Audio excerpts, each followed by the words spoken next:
John Wesley was an Anglican vicar who became far bigger than a parish priest. He was born in 1703 at Epsworth, educated at Oxford, ordained in the Church of England, and never set out saying, "I'm founding a new denomination." And that is important because Wesley did not begin as a church rebel in the obvious sense. What he began as was a serious, methodical clergyman with a powerful concern for holiness, discipline, and the actual shape of Christian life. And that actually is where the name Methodist comes from. At Oxford, he and others were mocked for being too organised, too devoted, too exact, and then it deepens. Wesley goes to Georgia on a mission, and it did not go well. He returned to England chastened, unsettled, and far less sure of himself than the later legend might suggest. Then in 1738 comes the moment people remember, Aldersgate. His heart, as he puts it, was strangely warmed.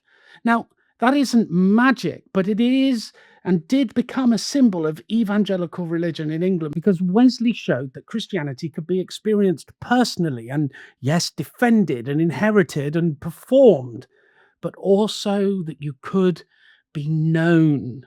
And from there, he became astonishingly active. He preached in fields and organized societies and class meetings. He used lay preachers and traveled relentlessly. He wrote and argued and published and exhorted and put the movement in motion for decades to come.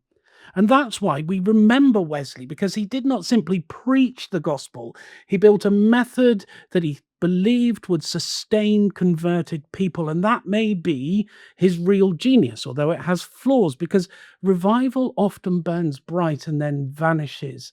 And Wesley was so desperate to stop the fire from burning out that he tried to give it structure of classes, bands, accountability, exhortation, discipleship, and a whole way of life. We should also consider him important because he brought together two things that were often separated: the head and the heart, or the serious doctrine and lived holiness, and evangelism and pastoral method. He combined personal grace and social concern.